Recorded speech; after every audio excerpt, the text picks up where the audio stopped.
Please don't go! I'm not doing this again.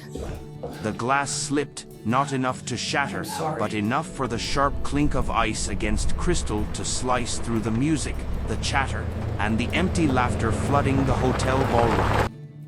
My hand clenched tighter around the drink as I caught sight of Claire, my wife, throwing her head back in laughter at something her boss whispered into her ear. Then his eyes found mine. That look wasn't casual. It was calculated. His smirk stretched across the distance like a message written only for me. That's when it hit me, this wasn't just another corporate gala. It was a stage, and I wasn't sure if I was a guest or the punchline. Claire had been at Redwood Financial for 5 years. I used to admire her grind, how she clawed her way from assistant to team lead in record time, fueled by endless late nights, urgent calls, and sudden meetings. At least, that's the story I told myself. I trusted her. God, I trusted her. So when she invited me to this year's gala after always going solo, I thought maybe she finally wanted me to step into that part of her world. I wore my best suit, shook hands with people who didn't care to remember my name, and smiled at men who looked through me. But all of that vanished the second I saw how she looked at him. Nathan Cole. Her boss.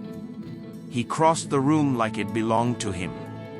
Tall, polished, radiating a confidence you don't learn, you're born into it. He extended his hand, smirk still there. "You must be Daniel," he said, voice smooth, but layered with something sharper. Mockery. "Yeah," I replied, squeezing his hand too hard. "And you're Nathan?" Neither of us let go quickly. I wasn't about to surrender even that tiny battle. Claire appeared, cheeks flushed, her smile too bright. "Honey, you've met Nathan." "Oh, we've met," Nathan said, eyes still locked on mine. "I've heard so much about you." My chest tightened. Not from the drink, from the certainty I'd been burying. He wasn't being polite. He was staking his claim. The rest of the evening blurred. Empty smiles, champagne I couldn't taste, conversations that evaporated as soon as they ended. Every time her hand brushed his arm, every time she leaned too close, it burned. Little gestures strangers would overlook, but a husband never would. When the speeches wrapped and people drifted toward the dance floor, Nathan approached again. He handed Claire a drink and said casually, "You've got a hell of a wife. She keeps this company alive. Don't know what we'd do without her." I forced a thin smile. "Yeah, I know how hard she works." His grin deepened, deliberate. "Oh, trust me, I know." It wasn't just the words. It was the way he delivered them. A double meaning, sharp as glass. Claire froze, her eyes flicking between him and me.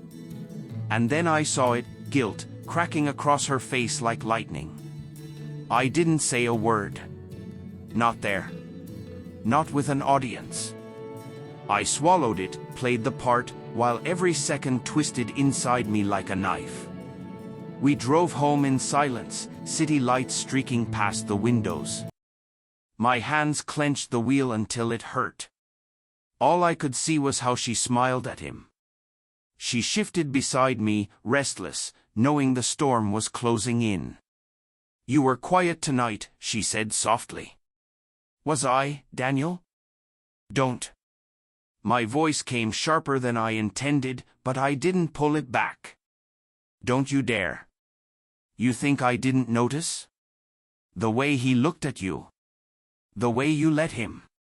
She flinched. "It's not what you think." I laughed bitterly. That's exactly what guilty people say. We didn't speak again until the car rolled into the driveway. She sat there, tears pooling. "Please," she whispered. "Don't ruin this. He's just my boss." I turned toward her, anger hardening into something heavier. No, Claire. He's not just your boss. He's the man you've been giving pieces of yourself to while I sit at home, wondering why you're always too tired to even look at me. The silence that followed was her confession. No denial.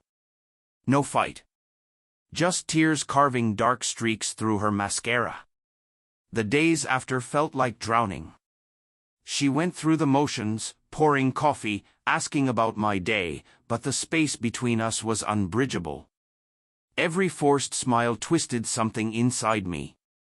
Every touch felt like guilt wearing a mask. I started piecing it together. Phone logs, late-night emails, a business trip 2 months ago that didn't add up. Truth unraveled faster than I was ready for. Hotel reservations. Dinner dates. And then the message that shattered me, * last night was perfect. Can't wait until it's just us, *. My hands shook reading it. Rage burned hot, but beneath it, a hollow ache of betrayal. 3 nights later, I confronted her. She was in the kitchen, wine glass in hand, when I dropped the stack of printed emails and receipts on the counter. Her face drained. "Daniel," she whispered. I stepped closer, voice trembling but low. "How long?" She shook her head like she could erase it. "How long, Claire?"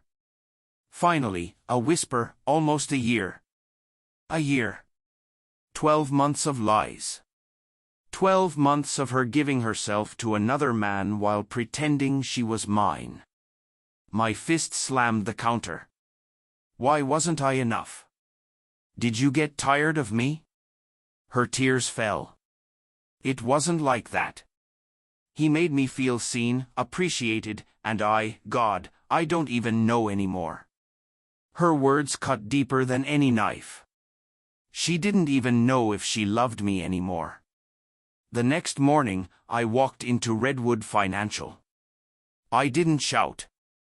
I didn't break things. I strode through the glass doors with a folder under my arm. No one stopped me. Why would they? When I entered Nathan's office, he greeted me with that smug smile. "Daniel. What do I owe the pleasure?" I dropped the folder onto his desk. Emails. Photos. Everything. You think you can wreck my marriage and walk away clean? This ends now. His smirk faltered. For the first time, I saw him unsettled. "You do this," he said carefully, "and you'll take her down with me." I leaned in until we were eye to eye. She destroyed herself. I'm just making sure you don't walk away smiling. I didn't burn them that day. I let him sweat. I let Claire beg, patching together ruins that couldn't be rebuilt. A month later, I filed for divorce. I left her the house she clung to and took what mattered, myself, my pride, and the knowledge that she would never again see me as someone she could deceive. Nathan didn't survive either. Redwood's board found out soon enough. Scandal doesn't mix with business. His corner office sat empty within weeks. Sometimes, late at night, I still hear her voice begging me to stay. Sometimes I wonder if I should have fought for us. But then I remember that gala, the smirk, the whisper, the way she looked at him like I was invisible. And I know I made the right choice. Because in the end, I walked away with my pride intact. And they were left with nothing but ashes. Word count, 1,657.